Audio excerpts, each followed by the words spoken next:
अस्सलाम वालेकुम, welcome back again in SB classes. Guys, आज का जो हमारा लेक्चर रहेगा वो रहेगा फंडामेंटल राइट्स के ऊपर। ठीक है जी। अब तक हमने जितने भी जीके एसएसआरबी का सिलेबस है, चाहे जिस किसी भी पोस्ट का है, ठीक है जी, उसमें जितने भी पोर्शंस पूछे जाते हैं और जितने सब्जेक्ट से पूछा जाता है ना, उसमें से हमने जो जियोग्राफिया है ना, जियोग्राफिया का हमने मेरे ख्याल से 80 से लेकर 90% या तो 100% ही शायद कंप्लीट किया। मुझे ऐसे एग्जैक्टली याद नहीं है, क्योंकि हमने लेक्स भी पढ़े, हमने रिवर्स भी पढ़े फुल डिटेल में 5-6 लेक्चर्स में। हमने फिज़िकल डिवीजन्स ऑफ इंडिया भी पढ़ा, हमने पॉलिटिकल डिवीजन्स ऑफ इंडिया भी पढ़े। इसके अलावा भी जितने भी हमारे पास जियोग्राफी के लेक्चर्स बनते थे, मेरे ख्याल से 20-20 लेक्चर्स हैं, ये हमने कंप्लीट किए हैं। उसके बाद हमारे पास हिस्ट्री का पोर्शन आता है, उसमें भी कुछ एक टॉपिक्स हमारे हैं जिसमें 5-10 लेक्चर बनते हैं, वो भी हम इंशाल्लाह करेंगे। उसके बाद और एक पोर्शन इसमें पूछा जाता है, वो है जनरल नॉलेज यानी जी के, जो ज़्यादातर पूछा जाता है ना, जिसमें हेरिटेज आता है, कल्चर आता है। उसमें हमने 1-2 लेक्चर किए हैं और बाकी जितने भी आते हैं वो भी हम करेंगे। और एक इम्पॉर्टेंट हमसे पूछा जाता है, हमसे एक पोर्शन पूछा जाता है जो हर एग्ज़ाम में पूछा जाता है, वो होता है पॉलिटी से। किससे? पॉलिटी। पॉलिटी का अब तक हम सिर्फ एक ही टॉपिक कर चुके हैं अनफॉर्चुनेटली, लेकिन आगे अब से हम कंटिन्यू करेंगे पहले 5-6 लेक्चर उसी के। पॉलिटी का हमने सबसे पहले अब तक क्या किया है, एक ओनली किया है, वो क्या है, J&K reorganisation act. J&K reorganisation act हमने किया है। किसका?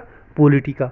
और आज ये पॉलिटी का हमारा सेकंड टॉपिक रहेगा। तो इसके बाद DPSP आएगा, फिर देख लेते हैं आगे पॉलिटी का हमारा कौन सा टॉपिक होगा, वो हम करेंगे। पॉलिटी बिल्कुल बहुत इजी है, एक कहानी की तरह है, सिर्फ आपको याद रखने की ज़रूरत है। ठीक है जी। आज का हमारा जो टॉपिक रहेगा सबसे पहले, वो रहेगा हमारे पास फंडामेंटल राइट्स। क्या रहेगा? Fundamental rights. आज हम पढ़ेंगे फंडामेंटल राइट्स। अगर आप नाम से ही पता चलता होगा आपको, फंडामेंटल यानी जो बहुत ज़्यादा ज़रूरी है और इम्पॉर्टेंट है, यानी इम्पॉर्टेंट राइट्स। ये राइट्स किसके लिए हो सकते हैं? ये हो सकते हैं, ये कॉन्स्टिट्यूशन देता है, लेकिन किसके लिए? ये कॉन्स्टिट्यूशन देता है लोगों के लिए, क्योंकि कॉन्स्टिट्यूशन किन का होता है? लोगों का होता है। लोग बनाते भी हैं, लोग उसमें एडिट भी करते हैं। लोग बनाते हैं किसके अकॉर्डिंग? अपने अकॉर्डिंग बनाते हैं, जिससे लोगों को बेनिफिट हो जाए और जिससे गवर्नेंस करने में गवर्नमेंट को भी ईजी हो जाए। ठीक है जी। अगर आप देखो, मैं ये थोड़ा सा आपको पढ़ाऊँगा, पहले थोड़ा सा मैं ये रीड करूँगा, रीड आउट या लाइन करूँगा, ताकि आपको पता चले, फिर जो आगे मैं बताऊँगा वो मैं इसी से बताता हूँ। मुझे ज़्यादातर टाइम लगता है PDF बनाने में, otherwise it's very easy. I can make lecture every day, 2 to 3 lectures, but PDF ऐसा बनना चाहिए जो आपको हर लेवल की एग्ज़ाम तक आपकी मदद करे। उसी में मुझे थोड़ा सा टाइम लगता है ये PDF बनाने में। ठीक है जी। ये हमारे पास कहाँ है? ये पार्ट 3 में है। हमारी कॉन्स्टिट्यूशन जो है ना, उसमें बहुत सारे पार्ट्स हैं, शेड्यूल्स हैं, उसमें बहुत सारे आर्टिकल्स हैं हमारे पास। पार्ट्स, शेड्यूल्स और आर्टिकल्स हैं हमारे पास। ठीक है जी। अब ये जो फंडामेंटल राइट्स हैं, ये पार्ट 3 में आते हैं और आर्टिकल 12 से 35 में आते हैं। कहाँ से आते हैं?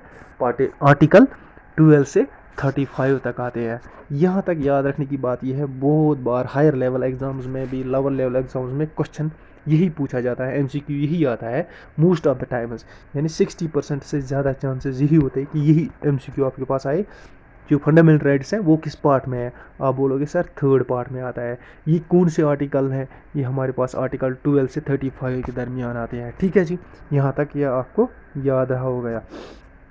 अब फंडामेंटल राइट्स क्या है? Fundamental rights are called the fundamental. क्यों बोलते हैं इनको fundamental? Because they are essential and natural for the development of human beings. ये बहुत ज़्यादा इंपॉर्टेंट है, डेवलपमेंट ऑफ ह्यूमन बींग्स। ये ह्यूमन बींग्स कौन है? Citizens of the country. And fundamental rights are defined as the basic freedoms. ये basic freedoms हैं that every citizen has right to enjoy proper and harmonious development of the personality. ठीक है जी। ये हर एक बंदे के लिए, हर एक सिटीज़न के लिए इम्पॉर्टेंट है, और इससे एक बंदे की डेवलपमेंट होती है और उससे क्या होती है? एक कंट्री की पूरी डेवलपमेंट होती है। और ये essential for the human existence है। कौन से? हमारे पास फंडामेंटल राइट्स। अब ये फंडामेंटल राइट्स कितने थे, अब कितने हैं, ये भी हम आगे देखेंगे। ठीक है जी। ये जो फंडामेंटल राइट्स हैं, इसका मतलब ये आपको समझ में आ गया, ये एसेंशियल है फॉर द ह्यूमन एग्जिस्टेंस, ये बेसिक राइट्स हैं ह्यूमंस के लिए। ये हमारे पास 6 पार्ट्स में है। क्या है ये मैंने यहाँ पर लिखा है, लेकिन नीचे भी मैंने लिखा है, ये 6 पार्ट्स में है। कितनी पार्ट्स में है? 6 पार्ट्स में। फिर उनमें अलग अलग आर्टिकल्स हैं, जैसे राइट टू इक्वलिटी, ये आता है हमारे पास आर्टिकल 14 से लेकर आर्टिकल 18 तक। इसी तरह हमारे पास राइट टू फ्रीडम है, right against exploitation, right freedom of religion, cultural and education rights, right to constitutional remedies. ठीक है जी। World highest fundamental rights are in Indian constitution. Indian constitution में दुनिया के सबसे ज़्यादा जो हमारे पास जो दुनिया के सबसे ज़्यादा फंडामेंटल राइट्स किस कॉन्स्टिट्यूशन में है? वो इंडियन कॉन्स्टिट्यूशन में है। और दुनिया का सबसे लेंथीएस्ट कॉन्स्टिट्यूशन कौन सा है? इंडियन कॉन्स्टिट्यूशन है। अब मैं कॉन्स्टिट्यूशन के बारे में नहीं बताऊंगा ज़्यादा, क्योंकि जब हम एक और लेक्चर लाएंगे कॉन्स्टिट्यूशन ऑफ इंडिया तो उधर हम पूरी डिटेल में पढ़ेंगे इंडियन कॉन्स्टिट्यूशन के बारे में, लेकिन इधर हम पढ़ रहे हैं फंडामेंटल राइट्स के बारे में। ठीक है जी। अब थोड़ा सा बैकग्राउंड जो मैंने यहाँ पर लिखा है ना, नीचे बताऊँगा आपको एक फिगर के ज़रिए। ठीक है जी। ये फिगर मुझे नेट पर जब मैं पढ़ रहा था, सर्च कर रहा था, मुझे ये लगा कुछ अच्छी, मैंने सोचा चलो ये भी डाल देते हैं आपके लिए। ठीक है जी। अब यहाँ पर आ जाओ, बैकग्राउंड देख लेते हैं हम किसका, हमारे पास जो फंडामेंटल राइट्स है। देखो फंडामेंटल राइट्स सबसे पहले कब लिखे गए? ये लिखे गए मैग्ना कार्टा में। किस में? मैग्ना कार्टा में। यानी आप ऐसे याद रखो, सबसे पहले जब ये लिखे गए या बनाए गए, इनको मैग्ना कार्टा बोलते थे। क्या बोलते थे? वो कौन सा डेट था? वो था 1215। 1215। और आज क्या चल रहा है? 2022 चल रहा है आज। ठीक है ना। यानी देखो 1000 साल पहले की बात है, 800 साल पहले की बात है, यानी कुल मिला के आप मानो 1000-900 साल पुरानी बात है। ठीक है जी। कब की? इंग्लैंड की। इंग्लैंड में लिखे गए। कब लिखे गए? इंग्लैंड। ये बैरन्स जो मैं लिखा है ना, अब मैं बताऊंगा बैरन्स के बारे में। ठीक है जी। जब इंग्लैंड में 1215 में एक किंग था, उसका नाम था किंग जॉन। क्या था नाम? King John. किंग जॉन जब रूल करता था वहाँ से 1215 में, वहाँ पर एक ग्रुप ऑफ पीपल था जिनको फंडामेंटल राइट्स नहीं मिलते थे, जिनको प्रॉपर राइट्स नहीं मिलते थे, जिनको डाउनग्रेड दूसरी नज़र से दूसरे बड़े कुछ और लोग देखते थे, है ना। यानी उनको इक्वल राइट्स नहीं मिलते थे। उन्होंने क्या किया? उन्होंने कहा हमें इक्वल राइट्स चाहिए, तो उनको मारा जाता था, उनको तंग किया जाता था, है कि नहीं। फिर उन्होंने एक फ्रीडम फाइटर ग्रुप बना दिया, यानी एक फाइटर ग्रुप बना दिया। क्या बना दिया? Fighter group. अब वो लड़ने लगे। फिर जब खून खराबा बढ़ने लगा ना, तो इस किंग जॉन ने क्या कहा? इनको कहा चलो आओ बात करो, बात करते हैं और देख लेते हैं आपको क्या प्रॉब्लम है, हम उसको सॉल्व करेंगे, आप ये खून खराबा बंद करो। तो सॉरी। फिर उसके बाद क्या हुआ? किंग जॉन ने क्या किया? इनको अपने पास बुलाया और इनको कहा चलो आज से आपको फुल राइट्स मिलेंगे, इक्वल राइट्स मिलेंगे, फंडामेंटल राइट्स मिलेंगे, आप सब लोगों के बराबर है, एज जैसे दूसरे लोग हैं। कहा जाता कुछ बुक्स में उन्होंने, किंग जॉन ने इनको कुछ राइट्स दे दिए। चलो कुछ ही सही, या पूरे राइट्स दे दिए, ये आप मान के चलो। अब ये लिखे गए। क्या लिखे गए? ये लिखे गए, एक मतलब एक तहरीर किया गया, एक रिटन डॉक्यूमेंट बनाया गया। उस रिटन डॉक्यूमेंट का नाम क्या रखा गया? Magna carta. इस मैग्ना कार्टा में लिखा गया, ये जो बैरन्स है ना, ये ग्रुप ऑफ पीपल जो थे ना, ये मैंने बताया जो अपने राइट्स के लिए फाइट कर रहे थे, ये एक कौम थी, इनका नाम था बैरन्स। क्या नाम था? बैरन्स। कहाँ पर?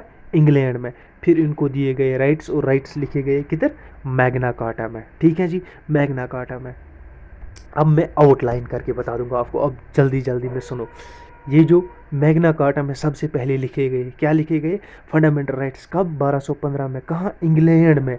इंग्लैंड में किन किन के लिए लिखे गए? A group of people called the barons by king John. King John. King John उस ज़माने में था, मैंने ऊपर लिखा भी है किंग जॉन, एक लाइन में लिखी है। ठीक है जी। King John. फिर क्या हुआ? फिर वक्त बढ़ता गया बढ़ता गया। जब यूएसए अपना कॉन्स्टिट्यूशन बना रहा था, इसने कहा कि ये भी लिख लेते हैं हम इसमें, ये फंडामेंटल राइट्स भी लिख लेते हैं ये मैग्ना कार्टा में। इन्होंने मैग्ना कार्टा से लिया और अपने कॉन्स्टिट्यूशन में लाए ये फंडामेंटल राइट्स, और इनको नाम क्या दिया? Bill of rights. क्या रखा गया? Bill of rights. यानी अगर आप यूएसए की कॉन्स्टिट्यूशन में देखोगे, वहाँ ये नहीं लिखा है fundamental rights of Magna carta, वहाँ लिखा है बिल ऑफ राइट्स। होगा किसी पार्ट में, कोई आर्टिकल होगा, किस तरह होगा वो जानते हैं, उनका कॉन्स्टिट्यूशन। ठीक है जी। अब ये कहाँ पर लिखे गए? ये लिखे गए, इन्होंने लिखा, यूएसए ने बिल ऑफ राइट्स इसको। यूएसए से बारो किसने किया? इंडिया ने बारो किया। किसने किया? बारो इंडिया ने। देखो मैंने लिखा है और इन्होंने इनका नाम लिखा fundamental rights from 36 article 12 to 35 तक। ठीक है जी। यहाँ पर याद आ गया। अब हम बढ़ते हैं एक शॉर्ट लाइन में आगे इस फिगर को समझने के लिए। फिगर को समझने के लिए सबसे पहले हम देखेंगे, सबसे पहले मैग्ना कार्टा कहाँ था जनाब? कहाँ था, कहाँ लिखा गया सबसे पहले राइट्स? मैग्ना कार्टा में लिखे गए। कब लिखे गए? 1215 में। किसने लिखे? किंग जॉन ने। कहाँ? इंग्लैंड का वो किंग था। किन के लिए? बैरन्स के लिए। अच्छा, मैग्ना कार्टा से किसने बारो किया? ये यूएसए ने बारो किया। यूएसए ने इसका क्या नाम दिया? Bill of rights. अच्छा, यूएसए से किसने बारो किया या यूएसए से किसने लाया? इंडिया ने। इंडिया ने बारो किया और इसका नाम क्या लिखा? Fundamental rights. ठीक है जी। अब देखो, अब हम थोड़े से कुछ फैक्ट्स पढ़ेंगे किसके बारे में? फंडामेंटल राइट्स के बारे में।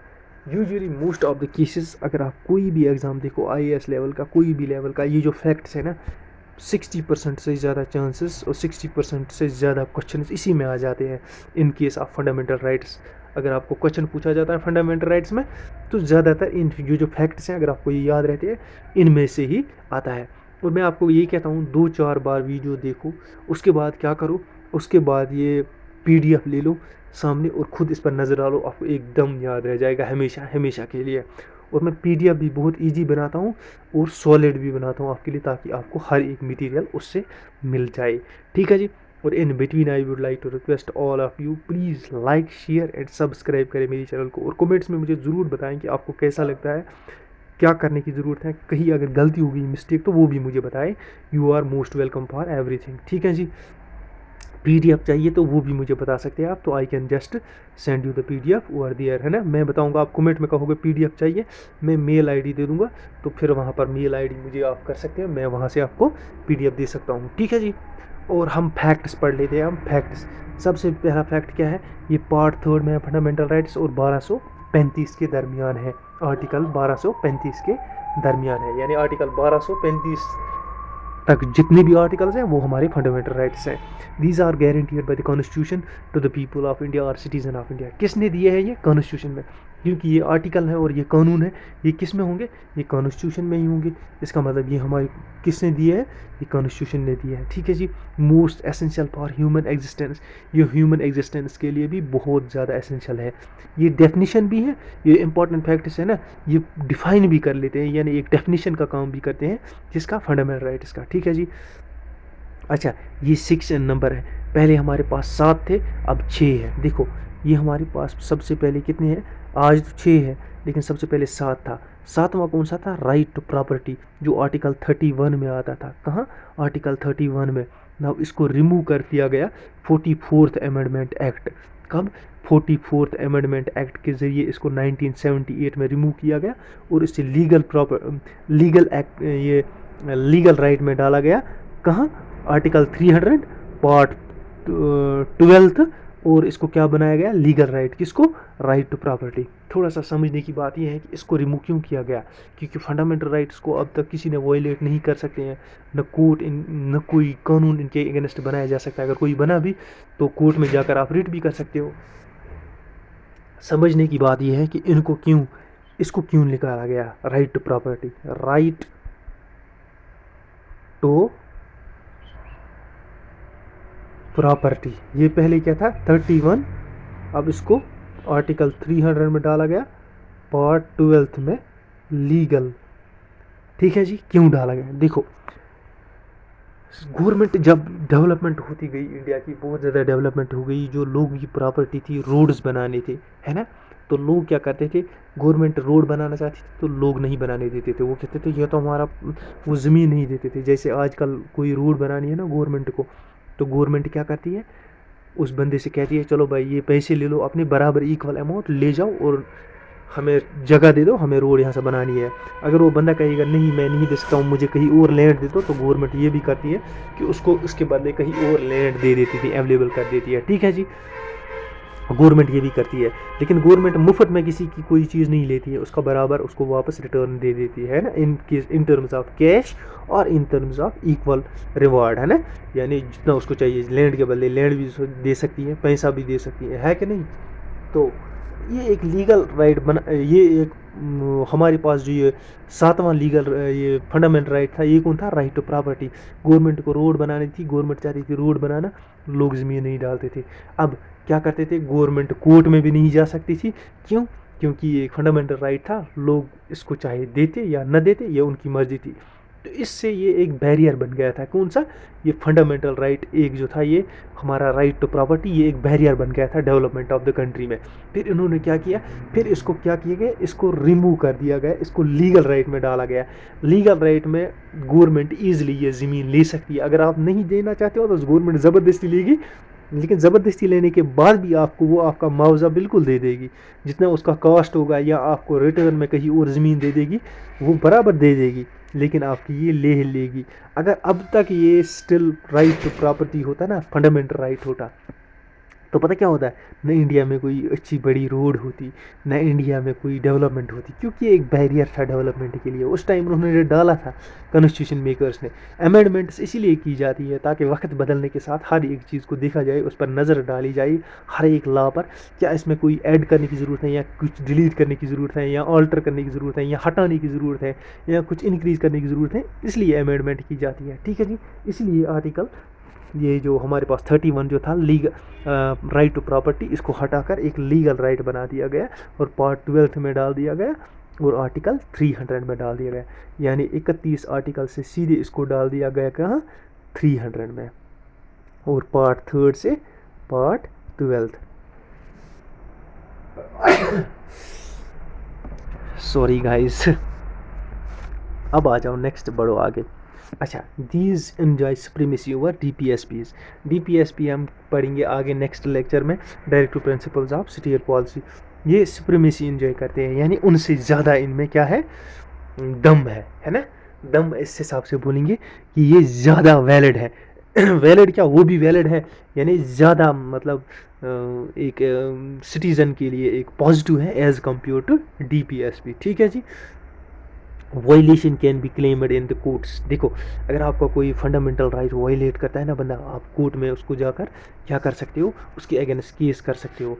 वो बंदा गवर्नमेंट भी हो सकता है, चाहे बंदा कोई आपका वायलेट करे फंडामेंटल राइट या गवर्नमेंट करे या नॉन गवर्नमेंट ऑर्गेनाइजेशन करे या कोई भी करे, तो आप जाकर कोर्ट में जा सकते हैं। लेकिन यहाँ पर याद रखने की ज़रूरत ये है कि आप लोअर कोर्ट में नहीं जा सकते। Lower court means district court, local court, आप इसमें नहीं जा सकते हैं रीड करने के लिए।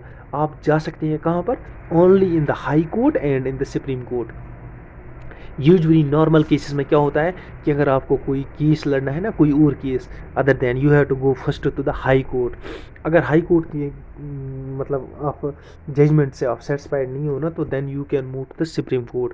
Otherwise you can not go directly to the supreme court. आप सुप्रीम कोर्ट किसी केस के लिए डायरेक्ट नहीं जा सकते हैं। You can go but that is an exceptional case, किसी बड़े केस के लिए, हद से ज़्यादा बड़े केस के लिए, ठीक है। लेकिन in case of fundamental rights you can directly go to supreme court और हाई कोर्ट। आपके पास दोनों ऑप्शन है, आप चाहो तो हाई कोर्ट डायरेक्ट जा सकते हो, आप चाहो तो सुप्रीम कोर्ट डायरेक्ट जा सकते हो, अगर आपका कोई फंडामेंटल राइट वायलेट कर सकता है। ठीक है, नज़र डालो इधर, थोड़ी सी चीज़ और एक याद रखो।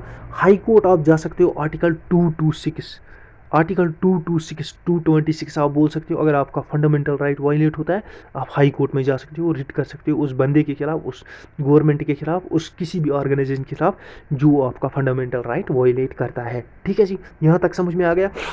अब आर्टिकल 32 हमारे पास है, ये एक फंडामेंटल राइट भी है। क्या है, आर्टिकल 32, आर्टिकल 32 हमारे पास एक फंडामेंटल राइट भी है ना। आर्टिकल 32 एक फंडामेंटल राइट है, ये बोलता है आप सुप्रीम कोर्ट जा सकते हो in case if somebody just violets your fundamental right. यानी ये जो आर्टिकल 32 है ना, सुप्रीम कोर्ट में जाना, अगर आपका फंडामेंटल राइट वायलेट होता है तो आप सुप्रीम कोर्ट जाते हो, that is also an fundamental right for you, है कि नहीं। ये आर्टिकल 32 बोलता है कि you can go to supreme court if somebody violates your fundamental right, है ना। But this article 32 is also itself a fundamental right. ठीक है जी, यानी going to supreme court in case of violation of your fundamental right is also is a fundamental right. ये बात यहाँ की याद रखने की ज़रूरत है। कुल और आर्टिकल 226 के अकॉर्डिंग आप हाई कोर्ट में जा सकते हो, हाई कोर्ट में जा सकते हो, but that is not a fundamental right this 226, but in case of violation of your fundamental rights you can go to high court. कब किस तरीके से जा सकते हो? आर्टिकल 226 के अकॉर्डिंग, बट आर्टिकल 32 के अकॉर्डिंग आप सुप्रीम कोर्ट डायरेक्टली जा सकते हो, दैट इज ऑल्सो इन क्या है? Fundamental right. ठीक है जी। आगे हम रिट्स भी पढ़ेंगे, रिट्स कौन कौन से टाइप की हैं। ठीक है जी। अच्छा, fundamental rights can be suspended by president during national emergency. अच्छा, आर्टिकल 358 बोलता है, ये हम जब इमरजेंसीज पढ़ेंगे कि आर्टिकल जो ये 358 है ये बोलता है कि फंडामेंटल राइट्स जो है ना वो सस्पेंड कर सकता है प्रेसिडेंट। कब? नेशनल इमरजेंसी, जब वॉर हो या कुछ और नेशनल कैलेमिटी चल रही है, यूजुअली वॉर के दरमियान ही हो जाती है ना। अच्छा, ये एंटी गवर्नमेंटल लॉज हैं या अगेंस्ट गवर्नमेंट है, ये गवर्नमेंट को रिस्ट्रिक्ट करती है। क्या आप वायलेट नहीं करते किसी का राइट, किसी से ज़बरदस्ती नहीं कर सकते हैं, किसी के ऊपर कोई ज़्यादा अत्याचार नहीं कर सकते हैं। किसको? गवर्नमेंट को करता है। कौन करता है? फंडामेंटल राइट्स, यानी गवर्नमेंट को एक क्या करता है? एक लिमिट में रखता है। कौन रखता है लिमिट में? फंडामेंटल राइट इसको लिमिट में रखते हैं गवर्नमेंट को, स्टेट गवर्नमेंट को, सेंट्रल गवर्नमेंट को भी, क्या आप लोगों का राइट वायलेट नहीं कर सकते हो। ठीक है जी। दीज आर, अच्छा ठीक है जी। कोर्ट्स आर गारंटी, कोर्ट आपको गारंटी करता है ये राइट्स। क्यों? क्योंकि इन केस अगर आपको कोई वायलेट करता है तो आप कोर्ट में जाते हो, कोर्ट आप कहता है इम्प्लीमेंट करता है, भाई इसका राइट इसको वापस दे दो, आप इसका राइट नहीं छीन सकते हो। These give political democracy to the people, political democracy देते हैं पीपल लोगों को ये। ठीक है जी। और क्या करते हैं? Indian citizen enjoy all but foreign. ठीक है जी। यहाँ पर ये याद रखने की ज़रूरत है कि इंडिया में फॉरेन लोग भी रहते हैं और इंडियन सिटीजन भी हैं। इंडियन सिटीजन हैं, इनको सब के सब फंडामेंटल राइट्स मिलते हैं, बट जो हमारे पास क्या है, जो फॉरेन लोग यहाँ रहते हैं वो कोई फंडामेंटल राइट ऐसा है जो वो एंजॉय नहीं कर सकते हैं। ठीक है जी। अब बढ़ते हैं हम आगे, देख लेते हैं हमारे पास नेक्स्ट। अच्छा, violation can be done by government और पर्सन। अच्छा ठीक है, ये मैंने बताया आपको, गवर्नमेंट हो या कोई पर्सन आपको क्या कर सकता है, अगर वायलेट करेगा तो आप कोर्ट में जा सकते हैं। अच्छा, एनी लॉ, कोई भी लॉ जो ऐसा होगा जो आपका फंडामेंटल राइट वायलेट करता है, अगर गवर्नमेंट कोई भी लॉ बनाती है, चाहे सेंट्रल गवर्नमेंट हो, स्टेट गवर्नमेंट हो, अगर वो कोई भी लॉ बनाती है जो क्या है, जो लोगों के अगेंस्ट हो या फंडामेंटल राइट्स के अगेंस्ट हो, तो आप जाकर उस कोर्ट में जा सकते हो। कोर्ट क्या बोलेगी? कोर्ट बोलेगी ये लॉ जो है नल एंड वाइड है, यानी ये लॉ बिल्कुल डिस्क्वालीफाई किया जाता है, ये लॉ नहीं चलेगा। ये कौन बोल सकता है? ये कोर्ट बोल सकता है। कौन कोर्ट? हाई कोर्ट और सुप्रीम कोर्ट। हाई कोर्ट बोलेगा स्टेट लॉज को, सुप्रीम कोर्ट बोलेगा सेंट्रल लॉज को भी बोल सकता है और स्टेट लॉज को भी बोल सकता है। ठीक है जी। अच्छा जी, during national emergency, national emergency जब होगा ना, नेशनल इमरजेंसी के दौरान आर्टिकल 352 के दरमियान जब लगती है ना, तो उसको बोलते हैं नेशनल इमरजेंसी। नेशनल इमरजेंसी जब डिक्लेयर की जाती है ना, तो वो किस लॉ के अकॉर्डिंग की जाती है? आर्टिकल 352।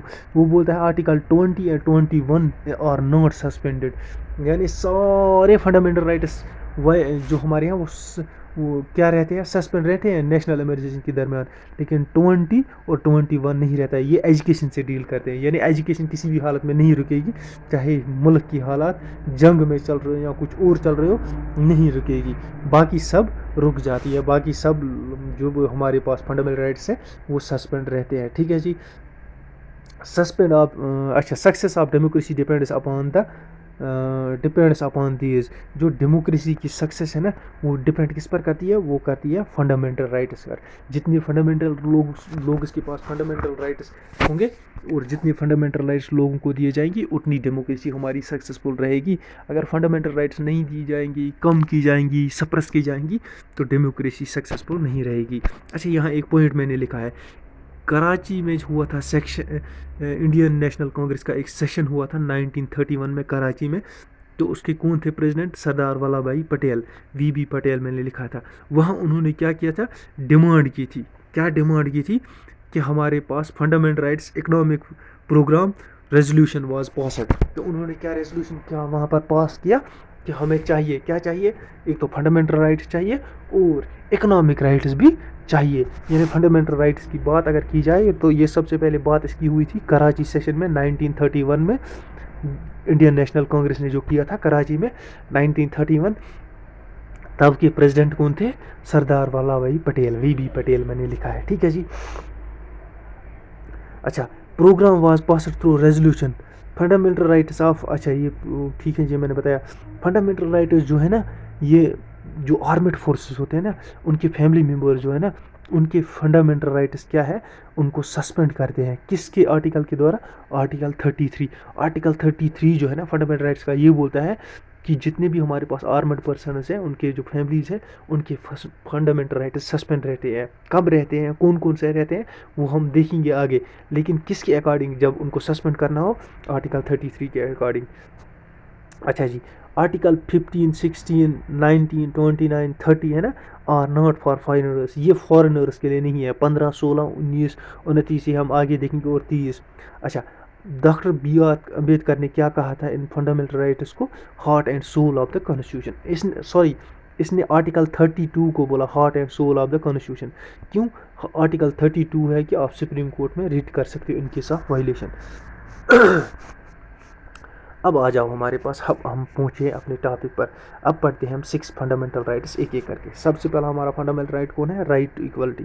राइट टू इक्वलिटी, ये इसमें कौन कौन से आर्टिकल आते हैं, इसमें आते हैं 14 से 18 तक, यानी 14, 15, 16, 17, 18, 5 आर्टिकल इसमें आते हैं, ठीक है जी।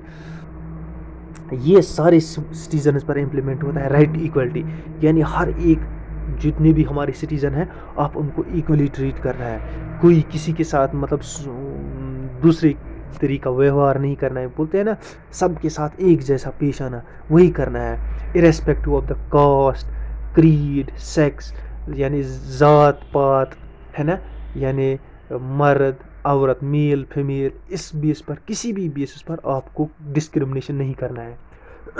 यानी सबको इक्वली ट्रीट करना है। किस में है ये राइट टू इक्वलिटी में। और राइट टू इक्वलिटी में अब देख लेते हैं कौन कौन से हमारे पास आर्टिकल्स हैं और वो आर्टिकल किसके साथ डील करता है। Article 14 equality. आर्टिकल 14 जो है ये कहता है इक्वलिटी, यानी सारे लोग बराबर है कंट्री में, अकॉर्डिंग टू लॉ के सामने सब बराबर है, चाहे वो किसी भी ज़ात से हो, धर्म से हो, कास्ट से हो, मेल हो, फीमेल हो, कुछ भी हो, सब इक्वल है। ये कौन बोलता है, आर्टिकल 14 बोलता है, बस इतना याद रखने की ज़रूरत है। आर्टिकल 15 क्या बोलता है, ये बोलता है डिस्क्रिमिनेशन के बारे में। आप डिस्क्रिमिनेट नहीं कर सकते हैं किसके बेस पर, religious, caste, creed, sex, place of birth, the state shall not discriminate any citizen on group, religion, caste. किसी भी बंदे को, किसी भी ज़ात बात के बंदे को, यानी आप रिलीजियस बेसिस पर, आप सेक्स के बेसिस पर, आप किसी बेसिस पर किसी बंदे को डिस्क्रिमिनेट नहीं कर सकते। इसके बारे में, डिस्क्रिमिनेशन के बारे में कौन बात करता है, आर्टिकल 15 बात करता है। आर्टिकल 14 क्या बोलता है, इक्वलिटी। 15 क्या बोलता है, डिस्क्रिमिनेशन नहीं कर सकते आप। आर्टिकल 16 क्या बोलता है, एम्प्लॉयमेंट, यानी equal opportunity for the employment for all the people, यानी आपको एम्प्लॉयमेंट अपॉर्चुनिटी हर एक बंदे को देनी है। आप उसमें भी आप कोई डिस्क्रिमिनेशन नहीं कर सकते हैं, चाहे वो किसी धर्म से हो, जाति से हो, मर्द हो, औरत हो, आप जिसका मेरिट होगा उसको जॉब मिलनी चाहिए। आप ये नहीं कर सकते, ये देखो मैंने लिखा है, no citizen shall on the grounds of only religion, race, किसी भी कास्ट के किसी भी चीज़ के बेसिस पर आप डिस्क्रिमिनेशन नहीं कर सकते इन केस ऑफ द एम्प्लॉयमेंट। इसका मतलब हमने अब राइट टू इक्वलिटी जो है इसके हमने 3 आर्टिकल्स अब तक पढ़े। कौन से, आर्टिकल 14 हमने पढ़ा जो बताता है इक्वलिटी, है ना। अच्छा जी, इसके बाद हमने क्या पढ़ा, इसके बाद हमने आर्टिकल 15 पढ़ा जो डिस्क्रिमिनेशन के बारे में बात करता है। उसके बाद हमने पढ़ा आर्टिकल जी, उसके बाद हमने पढ़ा आर्टिकल 15 डिस्क्रिमिनेशन, 16 एम्प्लॉयमेंट के बारे में बताता है, और हम पढ़ेंगे अब आर्टिकल 17। आर्टिकल 17 बोलता है अनटचेबिलिटी। ये जो उससे पहले चलता था ना एक ज़माने में, छूत छात, यानी हरिजन किसी बंदे को अपने घर नहीं आने देते थे, या उसने किसी बर्तन में खाना खाया तो उसमें नहीं खाते थे, है ना, ये चीज़ें हुआ करती थी ना पहले पहले। तो ये अनटचेबिलिटी बोलता है कि अब ये जो पुरानी ये प्रैक्टिस जो लोग करते हैं ये गैर कानूनी है, ऐसा करने पर उस बंदे को सज़ा हो सकती है जो ऐसा करेगा। यानी जो अनटचेबिलिटी के लॉ को स्टिल अपने माइंड में रखेगा या उसको अप्लाई करेगा, या किसी बंदे को इस बेसिस पर, अनटचेबिलिटी बेसिस पर कोई भी उसका डिस्क्रिमिनेशन करेगा, उस बंदे को सज़ा हो सकती है। यानी ओवरऑल आर्टिकल 17 किसके बारे में बात करता है? अनटचेबिलिटी की। अनटचेबिलिटी किसके बारे में? अनटचेबिलिटी यानी जाति, ये एक मतलब रिलीजियस बेसिस पर हुआ करती थी, है कि नहीं? आप छोटी जात से हो, मैं बड़ा जात से हूँ, मैं आपके सामने, आप मेरे साथ नहीं खा सकते हो, आप बैठ नहीं सकते हो, आप मेरे साथ मतलब टच भी नहीं कर सकते, इसको बोलते हैं अनटचेबिलिटी, है ना। उसके बाद आया आर्टिकल 18 हमारे पास, वो आता है टाइटल्स। देखो हमारे पास जब पहले पहले ज़माने में क्या हुआ करती थी, जब अंग्रेज यहाँ से चले गए, महाराजा हुआ करते थे, राजा हुआ करते थे, है ना। तो फिर क्या करते थे कि ये लोगों को भी, ये भी एक डिस्क्रिमिनेशन की का ही तरीका बन गया था कि उसको बोलते थे महाराजा फलानी, दिस फलानी, अब ये बंदा, ये अब निज़ाम, ये कुछ और, है ना, इनके सामने लगाता था। ये जो हमारे पास आर्टिकल 18 बोलता है, ये बोलता है कोई टाइटल कोई बंदा सामने नहीं लगाए, न कोई महाराजा सामने लगाएगा, न कोई राजा सामने लगाएगा, न कुछ और, यानी जो उसकी पुरानी हेरिडिटी थी, ये सब टाइटल्स उसको क्या किए जाते, ये टाइटल सब गैर कानूनी किए गए, ठीक है जी। ये सब अपना नाम लिखेंगे, लेकिन इसमें एक्सेप्शंस हैं। यानी अब कोई डॉक्टरी की डिग्री करता है, वो डॉक्टरी डिग्री डॉक्टर सामने लगा सकता है, कोई फौज का बड़ा जनरल है, वो जनरल सामने लगा सकता है, कोई और ऐसी मतलब पोजीशन पर है जिससे उसकी डिग्निटी, इंजीनियरिंग डिग्री किसी ने की है तो वो इंजीनियर सामने लिख सकता है कि नहीं? ऐसी चीज़ है, इनमें एक्सेप्शन है। यानी ये सिर्फ हेरिडिटी वाली उन चीज़ों के लिए थी जो लोगों को दरमियान एक डिस्क्रिमिनेशन पैदा कर सकती है ना। अब ये बंदा डॉक्टरी जिसने की है, MBBS की, वो डॉक्टर लिखेगा सामने, अब जिसने डॉक्टरी नहीं किया वो नहीं लगा सकता, है ना। उसके ऊपर भी ये इम्प्लीमेंट होता है कि वो ये टाइटल नहीं लगा सकता है। ये टाइटल डॉक्टरी का वही लगाएगा जिसने डॉक्टरी की होगी, है कि नहीं। लेकिन वैसा बंदा नहीं लगा सकता है जो एक आम सा बंदा हो, है कि नहीं। लेकिन ये ओवरऑल उनके के लिए थे, महाराजा थे, राजाज थे, निज़ाम्स थे, सामने लगाते थे ना, उनके लिए ये एबॉलिशन किया गया, एबॉलिशन ऑफ द टाइटल्स, ठीक है जी। उसके बाद हमारे पास आता है दूसरा ग्रुप। दूसरा ग्रुप हमारे पास कौन सा है? सबसे पहले देखते हैं टाइम। चलो लंबा भी अगर लेक्चर बनता है तो आज ही ख़त्म करना है ना पूरा। उसके बाद हमारे पास सेकंड बनता है हमारे पास राइट टू फ्रीडम। आ जाओ, क्या बनता है? Right to freedom. ये देखो, राइट टू फ्रीडम यानी फ्रीडम किसको बोलते हैं? आज़ादी को बोलते हैं। यानी फ्रीली बंदा कुछ भी कर सकता है, इसको बोलते हैं राइट टू फ्रीडम। इसमें कौन कौन से आर्टिकल आते हैं? 19, 20, 21 ए और 22, इसमें ये आर्टिकल्स आते हैं। सबसे पहले देखो 19 में क्या आता है। सबसे पहले ये मैं बताऊंगा आपको, 19 जो है ना, ये पूरा का पूरा जो 19 आर्टिकल है, ये नेशनल इमरजेंसी के दौरान सस्पेंड रहता है। कोई आर्टिकल रहे ना रहे, 19 ऑटोमेटिकली क्या होता है नेशनल इमरजेंसी के दरमियान, जब नेशनल इमरजेंसी लगती है ये ऑटोमेटिकली क्या होता है? सस्पेंड होता है। 19 में क्या होता है? आप किसी भी जगह क्या कर सकते हो? देखो, a freedom to speech and expression, ठीक है जी, freedom to speech and expression. Freedom to assemble peacefully without arms, not with arms. In case you are going with arms, then it is not a fundamental right. Then it is an illegal action, and government can take an action against that thing. Freedom to form associations and unions. Freedom to move freely throughout the territory of India. किसी भी जगह आप India में घूम सकते हो. Freedom to reside and settle. किसी भी जगह आप इंडिया में जाकर रह सकते हो, काम कर सकते हो, बिजनेस कर सकते हो, और वहाँ पर अपना मतलब वहीं पर रह भी सकते हो, सिटीजनशिप भी ले सकते हो। Freedom to practice any profession and carry out trade occupation. किसी भी जगह आप क्या कर सकते हो? जॉब कर सकते हो, नौकरी कर सकते हो, अपना बिजनेस किसी भी स्टेट, मगर with in the state of India. देखो एक बार आया, इसमें क्वेश्चन आया था, 4 ऑप्शन दिए गए थे, उसमें आपको लिखा गया था फ्रीडम, ये दिया था last, freedom to practice any profession और to carry out occupation, trade और business only in the particular state लिखा था लास्ट पर। लेकिन अगर वो गलत था उस टाइम पर, उस जगह पर वही गलत था। क्यों गलत था? क्योंकि ओनली इन पर्टिकुलर स्टेट नहीं, थ्रू आउट ऑफ इंडिया कर सकते हो, ये आपको अलाउड देता है। जो इतनी सारी चीज़ें हैं ना, ये आपकी आर्टिकल 19 में आती है। और ये जो आर्टिकल 19 है, ये नेशनल इमरजेंसी के दरमियान क्या होता है? ऑटोमेटिकली सस्पेंड होता है। उसके बाद आता है हमारे पास आर्टिकल 20, ये ऑफेंस से डील करता है। अगर आपने कोई जुर्म किया है ना, तो उसके बाद क्या है, आपको कोर्ट में ले जाना है, कोर्ट में जज के सामने पेश करना है, जज बताएगा क्या है इस पे चार्जेस है, आपने कैसे लगाए, वो कोर्ट डील करेगा। इन चीज़ों से डील कौन करता है, आर्टिकल 20। आर्टिकल 20 किन से डील करता है, ऑफेंसेस से रिलेटेड, किन से, ऑफेंसेस से रिलेटेड, ठीक है जी। अब ये देखो, ये ऑफेंसेस से रिलेटेड है। उसके बाद आर्टिकल 21 आता है, लाइफ एंड लिबर्टी। ये बोलता है पर्सनल लाइफ एंड लिबर्टी, यानी प्रोटेक्शन, प्रोटेक्शन हर एक बंदे की, किसकी, उसकी लाइफ की, उसकी फ्रीडम की। ये देखो अब मैंने दिखा दिया है, no person shall be deprived of his her life और personal liberty except action during the procedure of establishment of law. आप किसी भी बंदे को बिना, ऐसी कोई बंदे आ जाएगी, कोई मतलब पुलिस आएगी, किसी बंदे को जाकर जेल में डाल देगी, ऐसे ही है ना, बिना किसी खता के, ऐसा नहीं होगा। ये आर्टिकल 21 इसको डील करता है। ये कहता है कि हर एक बंदे की पर्सनल लाइफ और लिबर्टी है, इसके साथ कोई छेड़छाड़ नहीं कर सकता है, ठीक है जी। फिर आ जाता है हमारे पास आर्टिकल 21। आर्टिकल 21 जो एसएस से शुरू किया था ना 2000 में अटल बिहारी वाजपेयी ने, ये वही है। ये इंट्रोड्यूस किया गया 21A, है ना। 21 मैंने आपको बताया personal life and liberty, 21A में डाला गया।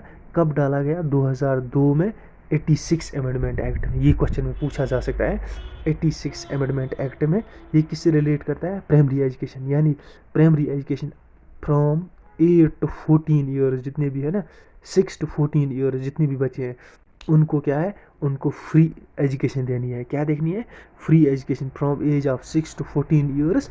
ये एक फंडामेंटल राइट है। क्या है, फंडामेंटल राइट। ये कौन दे देगा ये फ्री एजुकेशन, ये गवर्नमेंट दे देगा। इसके लिए गवर्नमेंट ने क्या किया था, SSA सर्व शिक्षा अभियान शुरू किया था, उसमें बहुत सारे टीचर्स इन्होंने लगाए थे, ठीक है जी। कब आया था ये, 2002 में। किसने लाया था, अटल बिहारी वाजपेयी ने। ये कौन से अमेंडमेंट एक्ट के ज़रिए ऐड किया गया, 21A आर्टिकल, ये किया गया 86 अमेंडमेंट एक्ट 2002, ठीक है जी। उसके बाद हमारे पास आता है आर्टिकल 22। ये कहता है arrest and detention in case the person is arrested and is detained, है ना। ये किस रूल के अकॉर्डिंग किया जाएगा, कैसे किया जाएगा, ये बोलता है हमारे पास आर्टिकल 22। यानी any person who is in the custody informed as why he has been arrested, ये बताना है उसको ज़रूरी है। अगर कोई बंदा, अगर कोई पुलिस आपको आकर अरेस्ट करती है, पुलिस को ये बताना ज़रूरी है कि हम आपको क्यों अरेस्ट कर रहे हैं, किस लॉ के अकॉर्डिंग अरेस्ट कर रहे हैं, ये रीज़न बताना है। ये कौन बताता है, ये बताता है हमारे पास ये आर्टिकल 22, अरेस्ट और डिटेंशन। अगर आपको अरेस्ट किया गया है, डिटेंट किया गया है, किस बेसिस पर किया गया है, ये आपको बताना उनको ज़रूरी है। तीसरा आता है हमारे पास right to exploitation, right against exploitation, sorry right against exploitation. इसमें 2 लॉज आए, 22 और 23, ठीक है जी, है ना। अब मैं ठीक इनको नीचे ही पढ़ाता हूँ, क्योंकि नीचे भी वही लिखा हुआ है आर्टिकल 23 और 24 में, जो ऊपर इसकी डेफिनेशन में लिखा है। देखो आर्टिकल 23 बोलता है human trafficking and forced labour. आप ह्यूमन ट्रैफिकिंग में इन्वॉल्व किसी को नहीं कर सकते। ह्यूमन ट्रैफिकिंग आपको पता है, लोगों को ले जाना, उनको गलत काम के लिए इस्तेमाल करना है, ठीक है जी, उसको बोलते हैं ह्यूमन ट्रैफिकिंग। इसमें बच्चे भी लिए जाते हैं और औरतें, फीमेल्स लिए जाती है, ठीक है जी। और फोर्स्ड लेबर यानी ज़बरदस्ती आप किसी को काम नहीं करवा सकते हैं, है कि नहीं, until and unless he is ready to willing और डूइंग इट, ठीक है कि नहीं।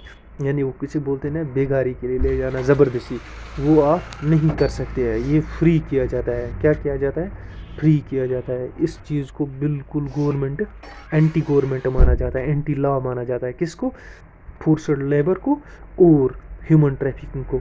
इसके साथ कौन आर्टिकल डील करता है, आर्टिकल 23। और ये आर्टिकल 23 क्या है हमारे पास, ये फंडामेंटल राइट है।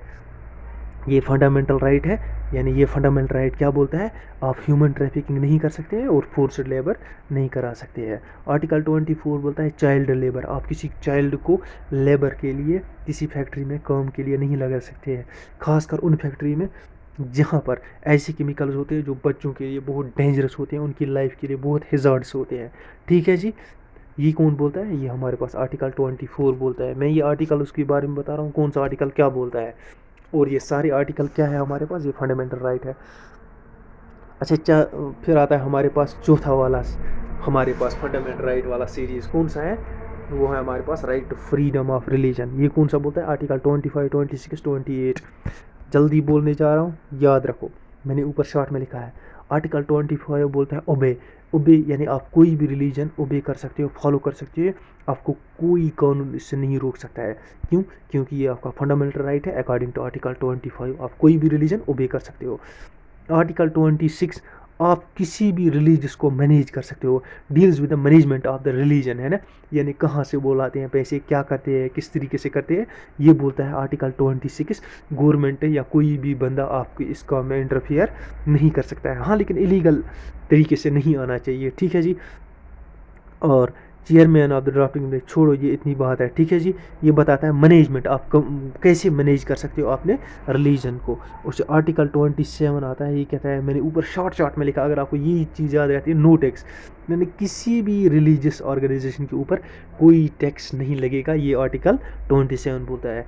यानी कोई भी रिलीजियस फंक्शन हो रही है, कोई रिलीजियस चैरिटी टेस्ट चल रही है, या कोई मंदिर, मस्जिद, गुरुद्वारा, इस कमेटी में, इसमें फंडिंग बहुत आती है ना, हर जगह मंदिरों में भी आती है, मस्जिदों में भी आती है, गुरुद्वारों में आती है, इस पर कोई भी टैक्स नहीं लगेगा गवर्नमेंट की तरफ से, और ये टैक्स फ्री है, ठीक है जी।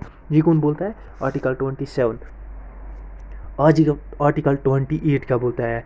Attend religious functions and instructions. आप किसी भी रिलीजियस की फंक्शंस को अटेंड कर सकते हो। कौन सी फंक्शंस? जहाँ पर वो सिखाते हैं, या कुछ और फंक्शंस, खासकर जहाँ पर वो सिखाते हैं अपने रिलीजियस के बारे में, आप अटेंड कर सकते हो, आपको कोई बंदा नहीं रोक सकता है। ये कौन बताता है? ये बताता है आर्टिकल 28। ये देखो मैंने लिखा है, अटेंड रिलीजियस इंस्ट्रक्शंस, ठीक है जी। पांचवा आता है हमारे पास कल्चरल एंड एजुकेशनल राइट्स। कौन सा आता है? Cultural and educational rights. Cultural education rights of minorities, लेकिन यहाँ पर याद रखो, ठीक है जी। इसमें कौन कौन से आर्टिकल आते हैं? 29 और 30। ये 29 है, ये 30 है। 29 क्या बोलता है? Protection of interest of minorities, यानी आप माइनॉरिटीज़ को क्या करना है? उनको प्रोटेक्शन देनी है। ऐसा नहीं कि उनके साथ हर एक बंदा उनको वायलेट करे, डिस्क्रिमिनेट करे, या उनको राइट्स ना दिए जाए। ये कौन बोलता है? ये बोलता है आर्टिकल 29, ठीक है जी। शॉर्ट में याद रखो, ज़्यादा इसको याद रखने की ज़रूरत नहीं है, क्योंकि आपको क्या है, ना तो आपको जज बनना है, तो ना तो आपको एडवोकेट जनरल बनना है। आपको क्या बनना है? आपको एग्ज़ाम क्वालिफाई करना है, उसके लिए आपको इतना याद रखने की ज़रूरत है, ठीक है जी। अच्छा जी, आर्टिकल 30 बोलता है right to establish and administration educational insurance. ये आर्टिकल 30 बोलते हैं, ये बोलता है जो माइनॉरिटीज़ हैं वो क्या कर सकती है? वो अपने एजुकेशनल इंस्टीट्यूशंस बना सकते हैं। गवर्नमेंट इनमें, कोई भी ऑर्गेनाइजेशन या कोई भी गवर्नमेंट इनको रोक सकता है अपनी ये माइनॉरिटीज़ को, ये अपने इंस्टीट्यूशंस बनाने के लिए, एजुकेशन के लिए या ट्रेनिंग के लिए इंस्टीट्यूशन। ये ऐसा नहीं कि वो एंटी गवर्नमेंट इंस्टीट्यूशंस बनाए, टेररिस्ट ऑर्गेनाइजेशंस के इंस्टीट्यूशंस बनाए, ये नहीं, वो तो फिर इलीगल हो ही गया ना। लेकिन ये कहता है कि for the betterment of the minority societies के लिए वो अपने इंस्टीट्यूशंस बना सकते हैं, यूनिवर्सिटीज़ बना सकते हैं, कॉलेजेस बना सकते हैं, और भी बहुत सारी चीज़ें बना सकते हैं, जहाँ से वो उनको एजुकेशन मिले, उनका मतलब जो स्टेटस है वो अपग्रेड हो जाए, है ना। ये बना सकते हैं, ठीक है। जैसे मुस्लिम्स ने यूनिवर्सिटी बनाई है बहुत सारी है, हिंदूज़ ने यूनिवर्सिटी बनाई है, क्रिश्चियंस ने बनाई है, सिख्स ने बनाई है ना, ये चीज़ है, ठीक है जी। उसके बाद आता है लास्ट वाला हमारे पास, राइट टू कॉन्स्टिट्यूशनल रेमिडीज़। ये कौन सा है? आर्टिकल 32। यानी मैंने आपको बताया है कॉन्स्टिट्यूशनल रेमिडीज़, इसको हार्ट एंड सोल किसने बताया था? इसको बताया था heart and soul BR Ambedkar ने। ये कौन सा है? आर्टिकल 32। ये क्या बोलता है आर्टिकल 32? आर्टिकल 32 वही बोलता है जो मैंने आपको डिटेल में पहले बताया था, कि in case your fundamental rights are violated, you can go to supreme court and high court, but you can not go to high court, lower court for your fundamental rights. तो आप high court, supreme court जा सकते हो article 32 के according, जो यही है। और आर्टिकल 22 के हिसाब से आप कहाँ जा सकते हो? High court. आप चाहो तो हाई कोर्ट डायरेक्ट जा सकते हो, आप चाहो तो सुप्रीम कोर्ट डायरेक्ट जा सकते हो, in case of your fundamental rights are violated. तो इसके रिगार्डिंग कौन बात करता है? इसके रिगार्डिंग हमारे पास बात करता है आर्टिकल 32, जो हमारे पास क्या है, जो एक फंडामेंटल राइट भी है, इसको बोलते हैं राइट टू कॉन्स्टिट्यूशनल रेमेडीज़। तो यहाँ तक हमारी आर्टिकल जो मेन है ये ख़त्म हो गए, ठीक है जी। अब देख लेते हैं इसी के साथ जो हमारे रिट्स है, टाइप्स ऑफ रिट्स। रिट्स कितने टाइप के हैं? छोटे शॉर्ट तरीके से मैंने लिखी है, हेबस कॉर्पस, स्टैट्यूटरी, अच्छा, prohibition, mandamus and quo warranto. ये हमारे पास 5 टाइप्स ऑफ रिट्स है। हेबस कॉर्पस, हेबस कॉर्पस बोलता है, कोर्ट बोलता है उस बंदे को, पुलिस को, किसी भी को जिसने किसी बंदे को अरेस्ट किया हो, कि बंदे को सामने लाओ, प्रोड्यूस द बॉडी, यानी उस बंदे को लाओ जिसको आपने गिरफ्तार किया है, कोर्ट में पेश करो, उसको बोलते हैं हैबिस कॉर्पस। क्या बोलते हैं? Habeas corpus. उसके बाद आता है स्टैट्यूटरी। स्टैट्यूटरी क्या है? हाई कोर्ट बोलता है लोअर कोर्ट को, आप जो केस आपके पास चल रहा है आप इसको हमारे पास लाओ, क्योंकि हम इसको जल्दी जल्दी फैसला देंगे, आपको स्पीडी जस्टिस देंगे इनको। हो सकता है हाई कोर्ट ने इधर 6 महीने से केस रोक रखा हो, तो सुप्रीम कोर्ट बोलता है भाई इधर भेजो, मैं 10 दिन में ही इसको सॉल्व करूँगा स्पीडी जस्टिस के लिए। इसको क्या बोलते हैं? इसको बोलते हैं स्टैट्यूटरी। उसके बाद आता है प्रोहिबिशन। प्रोहिबिशन क्या कहता है? प्रोहिबिशन में सेम यही थिंग करता है। हाई कोर्ट से क्या बोलता है? High court orders lower court, sorry यहाँ मैंने क्या लिखना था, ये हाई कोर्ट नहीं है, ये सुप्रीम कोर्ट आप लिख देना यहाँ पर भी सुप्रीम कोर्ट लिख देना। सुप्रीम कोर्ट क्या करता है? सुप्रीम कोर्ट लोअर कोर्ट यानी हायर कोर्ट को बोलता है कि आप केस हमारे पास भेजो, अब ये केस हम करेंगे। ठीक है जी, ये ओवर स्टेप इसको कहता है बंद करो ये केस आप यहाँ पर, इसको हमारे पास भेज दो। ठीक है, फास्ट जस्टिस के लिए नहीं, बस इस केस को हमारे पास आप भेज दो। मैंडेमस क्या बोलता है? मैंडेमस बोलता है, कोर्ट बोलता है बंदे को भाई आप अपनी ड्यूटी करो, आप अपनी ड्यूटी क्यों नहीं करते हो। गवर्नमेंट को किसी भी ऑर्गेनाइजेशन को बोलता है आप अपनी ड्यूटी करो, यानी फॉर एग्जाम्पल किसी ऑफिसर को बोलेगा भाई आप अपनी ड्यूटी नहीं करते हो, आपका काम है कि वाटर सप्लाई का कोई ऑफिसर होगा उसको बोलता है भाई आप ड्यूटी करो, वाटर सप्लाई वहाँ तक पहुँचा दो जहाँ तक पहुँचाना है। ठीक है ना जी, परफॉर्मेंस ड्यूटी ऑर्डर देता है कोर्ट इसको कि अपनी ड्यूटी आप परफॉर्म करो। क्यों वारंटो बोलता है कि गवर्नमेंट बोलता है, ये सुप्रीम कोर्ट या कोर्ट बोलता है किसको? कोर्ट बोलता है किसी भी बंदे को भाई आप जो ये पोस्ट पर बैठे हो, आपने डिप्टी कमिश्नर की पोस्ट ले ली है, अब बताओ किस हैसियत से ली है, कैसी, क्या आप इसके लिए एलिजिबल हो या नहीं हो, आप अपना रीज़न बताओ, आप किस हैसियत से हो, है कि नहीं। होता है ना कभी कभी क्या होता है कि कोई ऑफिसर किसी जगह बिठाता है गवर्नमेंट, लेकिन उसके लिए रिक्वायरमेंट कुछ अलग होती है, 10 साल की एक्सपीरियंस गवर्नमेंट लाती है, किसी 2 साल की एक्सपीरियंस वाले बंदे IAS अफसर को वहाँ बिठाती है। फिर कोर्ट वहाँ पर पूछती है, हाई कोर्ट सुप्रीम कोर्ट पूछती है भाई आप ये बताओ कि आपने कहाँ से क्या किया है, आपने किस हैसियत से इसको यहाँ पर बिठाया। उस बंदे को पूछता है कि बताओ बाई व्हाट अथॉरिटी, आप किस अथॉरिटी से यहाँ पर ये पोस्ट ऑक्यूपाई करके बैठे हो, उसको बोलते हैं क्यों वारंटो। 2 चीज़ें याद रखो, इधर लिखो आप high court orders to supreme court, इधर भी आप लिखो sorry supreme court orders to high court, supreme court to high court, इधर भी आप लिखो supreme court to high court. ठीक है जी, अच्छा जी, ठीक है जी, ये तो आ गया यहाँ तक। अब इसके बाद हमारे पास कुछ और जो आर्टिकल्स बचते हैं ना इसमें, वो आर्टिकल्स किसके रिगार्डिंग बात करते हैं। देखो आर्टिकल 12 बचता है हमारे पास। आर्टिकल 12 बताया है definition of the state. State में कौन कौन आता है?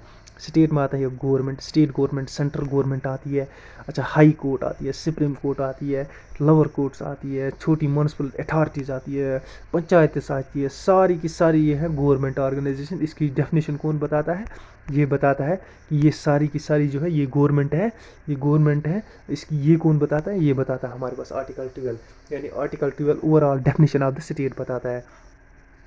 आर्टिकल 13 क्या बताता है? Describe means judicial review. Article 13 बोलता है कि आप जुडिशल रिव्यू के लिए जा सकते हैं, है ना। किसी भी चीज़ की अगर आपको वायलेट किया गया हो तो आप उसके लिए जुडिशल रिव्यू के लिए जा सकते हैं। Article 33 empowers party. Article 33 government of India को क्या बोलता है? पार्लियामेंट को बोलता है कि आप लॉ बना सकते हो, फंडामेंटल राइट्स के लिए आप लॉ बना सकते हो। और दूसरा बताता है, मेन इंपॉर्टेंट जो बताता है ये, आप फंडामेंटल राइट्स को क्या कर सकते हो? सस्पेंड कर सकते हो। किसके? जो हमारे पास डिफेंस पर्सनल के फैमिली हैं या डिफेंस पर्सनस के। ठीक है जी। और आर्टिकल 34 पर बोलता है empower the parliament to identify होना चाहिए थे, identify and compensate government service and other done by the condition with the maintenance of the restoration of any other martial law. ये मार्शल लॉ के रिगार्डिंग बात करता है। देखो इसमें कहीं गाइस मिस्टेक, स्पेलिंग मिस्टेक है, तो उसमें आपके लिए मैं रिक्वेस्ट ये करूँगा आप लोगों को कि आप उन मिस्टेक्स को करेक्ट करें जो मैंने आपको बताया। जैसे ये मैंने बताया यहाँ पर आप आइडेंटिफाई लिखोगे इसको। ठीक है जी। और अब तक ये कंप्लीट हो गया हमारे पास फंडामेंटल राइट। और जितना भी मैंने PDF में लिखा है ना, इससे ज़्यादा पढ़ने की ज़रूरत नहीं है, न किसी बुक से पढ़ने की ज़्यादा ज़रूरत है। ठीक है जी। 1 बार 2 बार नहीं 4 बार देखो इस लेक्चर को, उसके बाद इस PDF का प्रिंट आउट निकालो और सामने रखो, जो जो पढ़ो उसको हाईलाइट करते जाओ, आपको हमेशा के लिए याद रहेगा। ठीक है जी। तो with this I am ending the today's lecture here. तो इंशाल्लाह we will meet in the next lecture. कोई भी प्रॉब्लम होगी कमेंट्स में मुझे ज़रूर बताएं, लाइक शेयर और सब्सक्राइब ज़रूर करें। अस्सलाम।